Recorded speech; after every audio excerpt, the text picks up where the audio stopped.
જય માતાજી। આજે હું બનાવીશ ઘઉંના ફાડાની ખીચડી। તેના માટેની સામગ્રી જોઈ લઈએ। ઘઉંના ફાડા, મગની ફોતરાવાળી દાળ, સિંગદાણા, હિંગ, ગરમ મસાલો, મરચું, રાઈ જીરું, હળદર, ધાણા જીરું અને શાકભાજીમાં ટમેટાં, લસણ, મીઠો લીમડો, ડુંગળી, બટેકા, કોબીજ, ગાજર અને કેપ્સિકમ, લીલા ધાણા, મીઠું અને વઘાર માટે તેલ। તો હવે આપણે ઘઉંના ફાડાની ખીચડી બનાવી લઈશું। તેલ આપણું ગરમ થયું છે કે નહીં ચેક કરી લઈએ। તેલ ગરમ થઈ ગયું છે। હવે તેમાં રાઈ જીરુંનો વઘાર કરીશું।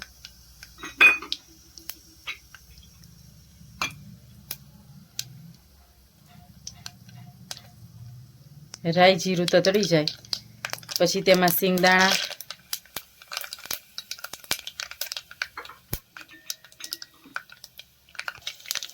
મીઠો લીમડો,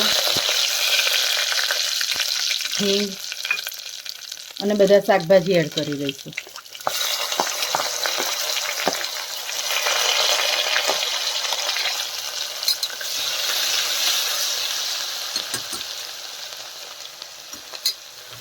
ડુંગળીને આપણે થોડી શેકી લઈશું।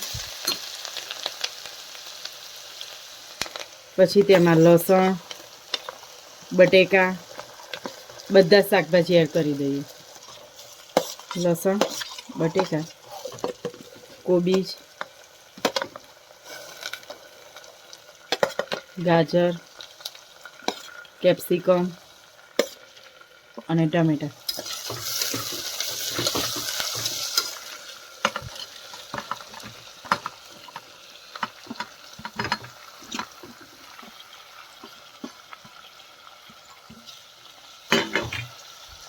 બધા શાકભાજી એડ કરી અને આપણે ધીમા ગેસે તેને શેકી લઈશું।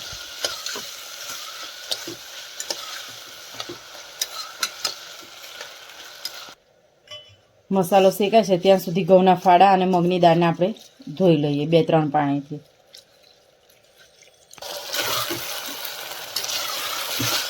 બધી વસ્તુ સરસ રીતે શેકાઈ ગઈ છે। હવે તેમાં આપણે મસાલા એડ કરીશું। ટેસ્ટ પ્રમાણે મીઠું,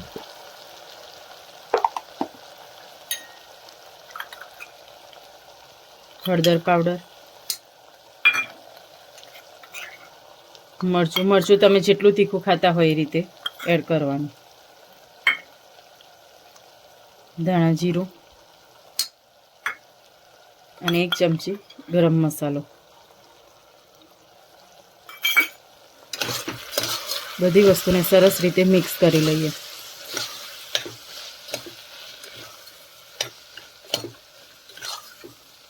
અને ધીમા ગેસે આપણે બધા મસાલાને આવી રીતે શેકી લઈશું।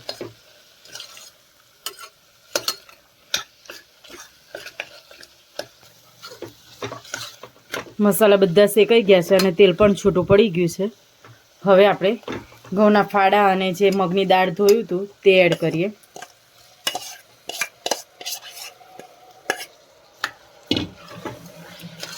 તેને બધા શાક સાથે મિક્સ કરી લઈશું।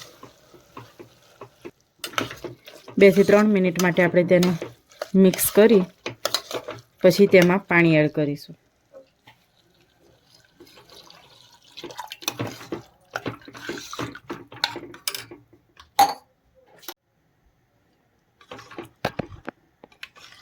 બે થી 2.5 ગ્લાસ પાણી રેડ્યું છે આપણે। હવે તેને મિક્સ કરી અને ગેસ બંધ કરી અને 2 થી 3 સીટી વગાડી લઈશું।